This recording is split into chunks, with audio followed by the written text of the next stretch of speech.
Happy 4th of July. Let's see what's growing today. So as we walk up, this is the peppers. This is the tomatoes. These are my new additions. These ones, I haven't really decided where I'm gonna put them yet. The big pots. I got them on clearance for $5. I was pretty excited about that. This is my pepper plant. It's called a chocolate beauty. Still green though, so. And then this is my other one. My onions are doing really good that I planted around it. Supposedly they like one another, so we're gonna give it a go. This is my other pepper plant. I forgot what this one's called, but it's supposed to be, wait, this one's a chocolate candy cane, so. And then these ones are doing good. This is my tomato plants. Let's go back here. Okay, so this is my hot pepper section. Kale. These are all a mix of either jalapenos or poblano peppers. Tomato right there. They're doing really good. They actually like it, and you know, this doesn't get full sun. It gets some sun, a few hours a day maybe, not even. And they seem to be enjoying the spot as compared to my peppers out in the yard. Okay, so sorry, my air conditioner's running. Bean, strawberry, which did really well. This has produced a lot of strawberries this year. My lettuce keeps growing crazy. Peppers, tomato, celery, tomato. And then, let's see, my daisy looks done. Daisy looks done. Last year, these were solid yellow, and then this year they came up with like a brown on the inside, which is kind of weird. A volunteer milkweed from somewhere, probably my neighbors. What was this thing? Oh, Black-Eyed Susan. This was a coneflower, right here, coneflower. And it looks like something snipped it kind of at the bottom, so I don't know. These other daylilies are getting ready to sprout. They're more of like a summer variety. Okay, now look. First row. This was, what is this? The first two I think were cauliflower, and then the rest are cabbage, which are doing really well. But look what happened. Remember those sprinkle tomatoes last year that were everywhere? Literally everywhere. All volunteers. All under the cabbage leaves, or what is this? Cauliflower. So I was hoping the cauliflower would have been done, then I could have pulled it, and then these things would have had more, which might happen. They might just be like a later in the season type tomato. I might, you know, since this is here, obviously I'm not gonna pull it out unless it bolts. But look it, if we go in real close, we have a little teeny cauliflower. Isn't he cute? He's a little baby. And it looks like he's got a little boogies on him. So let's see here. Okay. Need to rinse him off. But look at the cabbage. This is the other.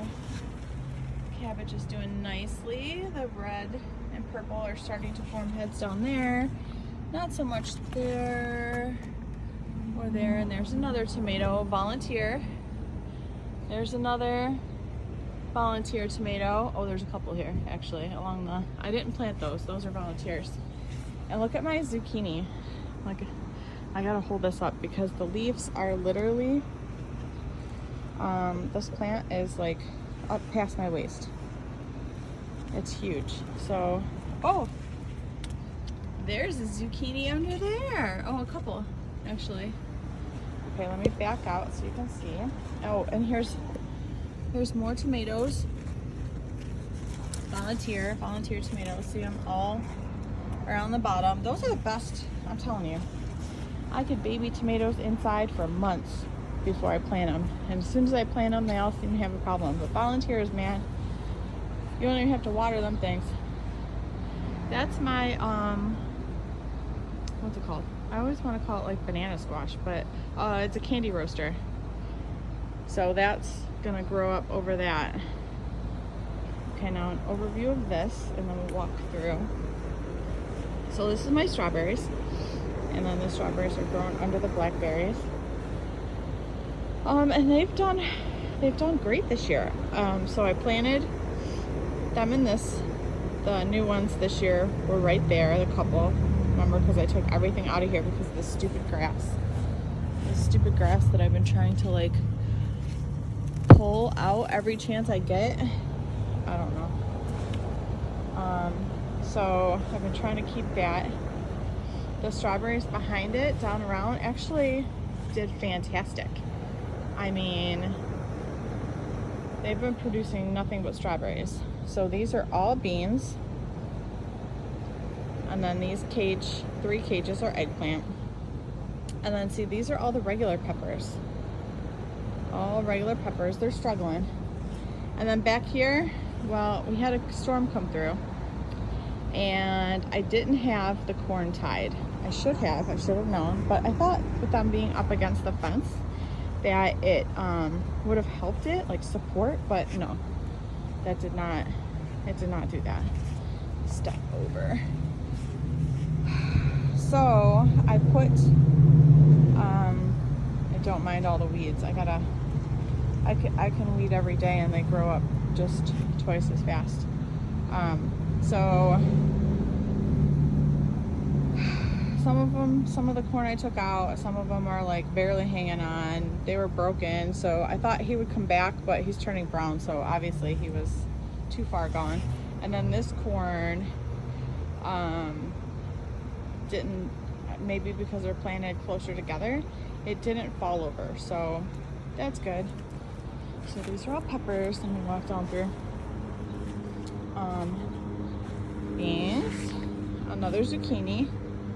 I can't see the screen's all black because it's so bright out here this morning. So hopefully you can see all this. Peppers, and this is raspberries. They're just going crazy. Let's see if I want to try to maneuver through here. Yeah, I can make it. See, they're just popping up. They're popping up everywhere. They're popping literally everywhere. They're crazy. I have gotten so many raspberries this year. They're beautiful. And my golden fall berries have, let's see if there's a good one here to show you. The fall gold. Oh, they're delicious. And then these, I think, were the purple. They turn a little like a purple color when they're ripe.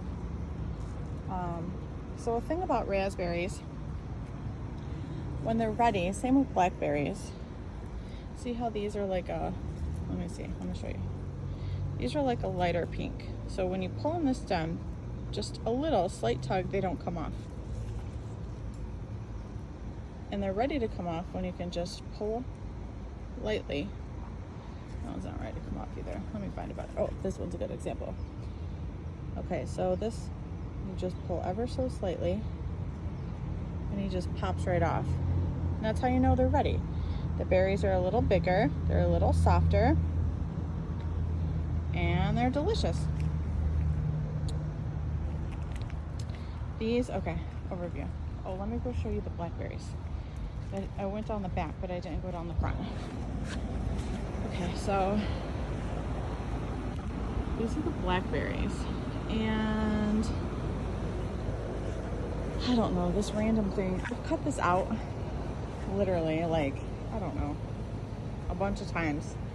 And it's viney. You see the little tendrils? It's viney. It hooks around my, ooh. I didn't know my blackberries were popping on. But this is my blackberries. Look how tall they are.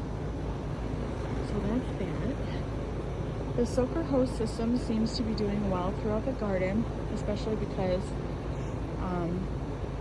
it hasn't rained much here in Michigan. It has and it hasn't. This is my goji berry. I put the cage around it. I don't know if I had the cage around it last time that I showed you. And It's doing good. The thing is, I had the soaker hose running through it, which is the black cord around it. And then it was kind of like on the back towards it. And all the, I don't know if you can see down through. Let me see if I can see. I still can't see the screen. It's all black. But the leaves on the back started to turn yellow and they fell off. As you can kind of see a little bit. I staked them so they would grow up and get used to growing up, but I don't know. I don't know if it was getting too much water because of the soaker hose, but it was so hot, so I don't know.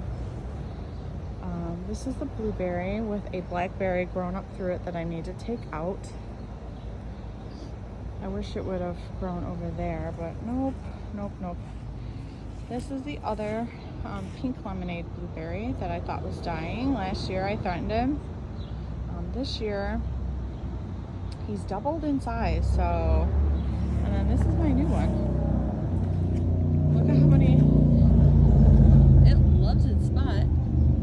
It's got like a ton of blueberries on him. He's doing really good.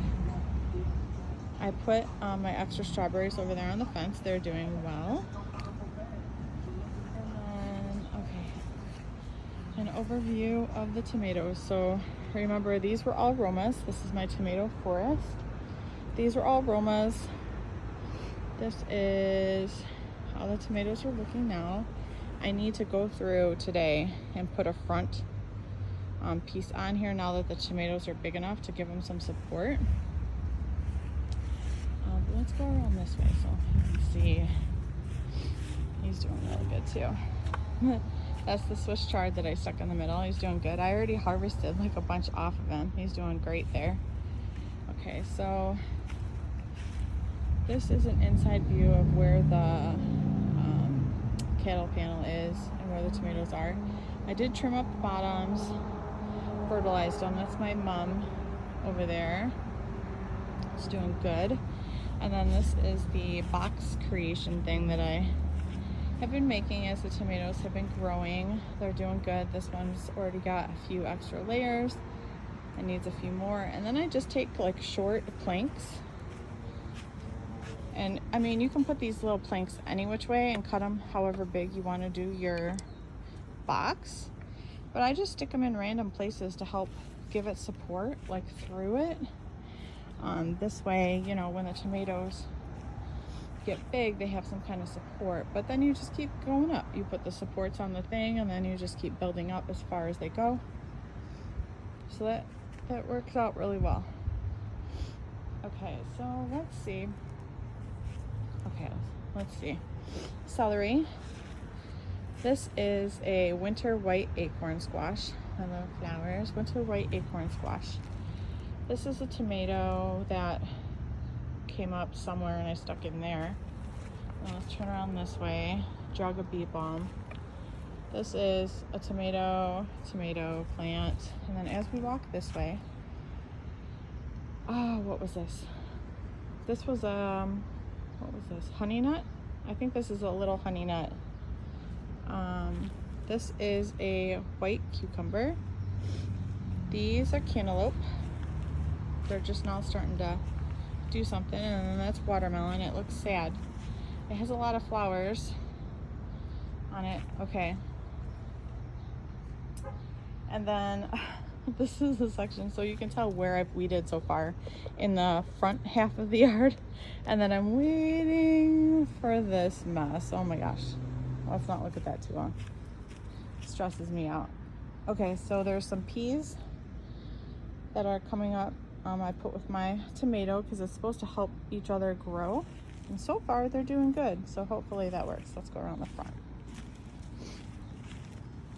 Let's go around the front. This is a chard. Oh no, my bad. These are beets. Beets, and I would have had more beets, but those little cute kittens have been rolling around playing with everything. So I'm actually surprised the garden has done as well. You know, I had to stick some forks in different places for reasons. But for the most part, it's doing good. Onions are still doing good. This spot doesn't have anything. I had a garlic, but I pulled that. This is a celery that was planted last year, and then I overwintered it, and now it's going to do its seeds this year, so I'm pretty excited about that. Tomatoes, radishes, weeds. You would think I was growing weeds for a professional hobby, seriously. Peas, and then tomato, and then let me show you. God, look at this. I gotta take care of all this. Look at this. This is even worse. Oh my goodness. All right, see, keeping it real. Tomato weedy garden. That's its new name. Cornflower. Yeah, can you believe that? So it was a drought for like the longest. We never had any rain, and then all of a sudden it's literally rained for like a week. Today's the first day I think that it's not supposed to rain. So, and it's the 4th of July, so I think I'm gonna get out here and look at my flowers I grew from seed. So I did petunias. Look at them. I've never had such big petunias before. And I think that thing up top, those are poppies. They're beautiful. And then, good Lord, this is a bee balm, and it's doing good. It's flowered, but it's kind of like leaning over, and now I know I need a thingy around it because the storm pushed it over, and now it's like literally everywhere, all over the place.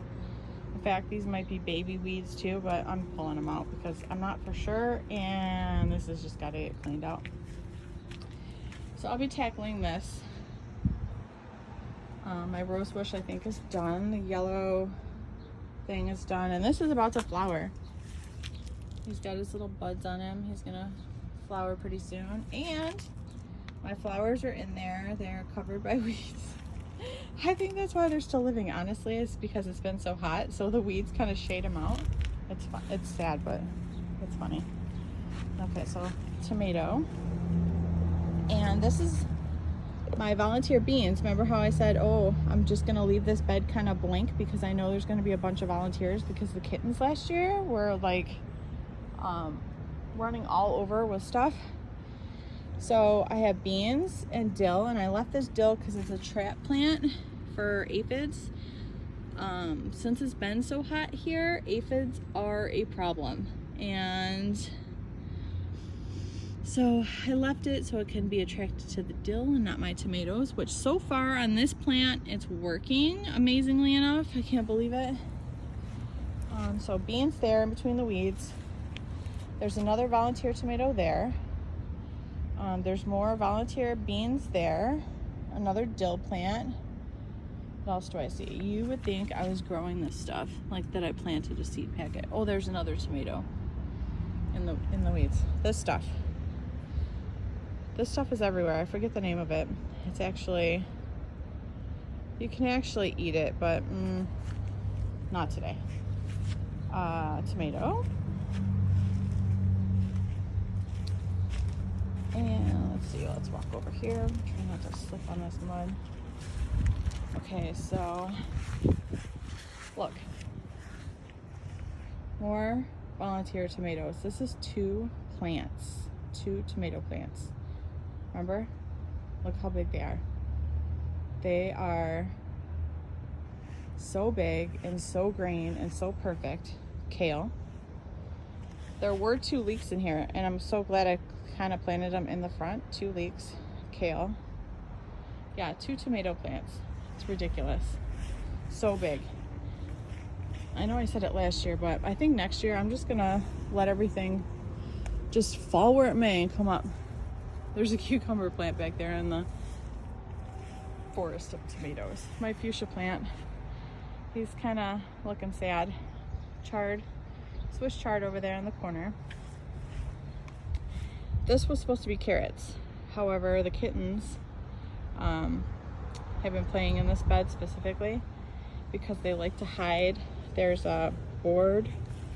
There's like a board back here for weeds and stuff. And they like to lay under the board. My peas are finally coming up. This is my 1 sprinkle tomato plant so far.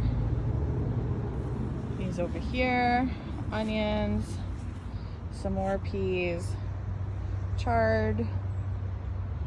It was a rainbow pack, so this is like green, red, and then this is yellow. It's got like the different it's got like the different color stems. And then this is dill. I had all my garlic in there. I pulled that the other day. And then my potatoes. Let's go look at that. And weeds. Weeds galore. Let's look at my potatoes over here. These are volunteer. I didn't plant any of them.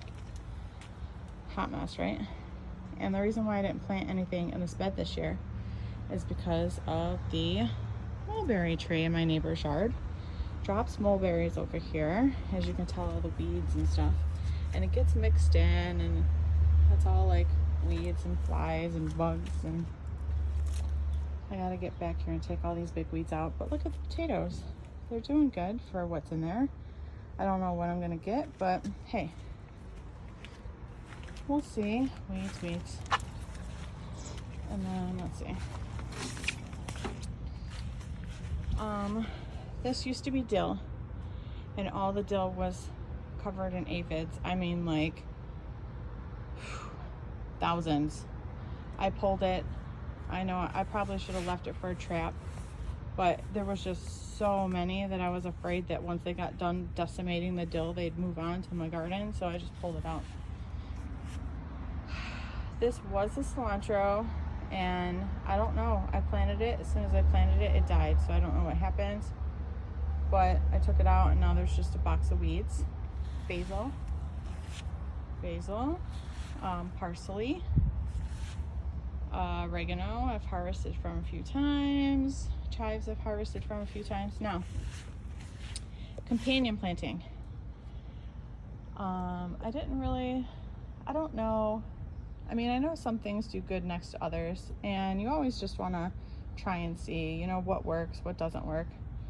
But this is an example. This is my basil plant, and he's probably, oh, I don't know. He's kind of dinky, right? He's little. He's not that big. All by himself. And let me just show you my other basil that I planted at the same time. It was the same basil. Nothing different about it. You see the difference? This has filled out this whole corner of the tomatoes. I guess basil and tomatoes are like a good companion plant, and they are. I mean, it's fantastic. It's doing great. So that wraps it up. Oh, I have a red strawberry. That wraps it up for my garden tour for today and my weed tour. Let's pull him. My strawberry. He's big. They love it here. So happy 4th of July, and see you next time.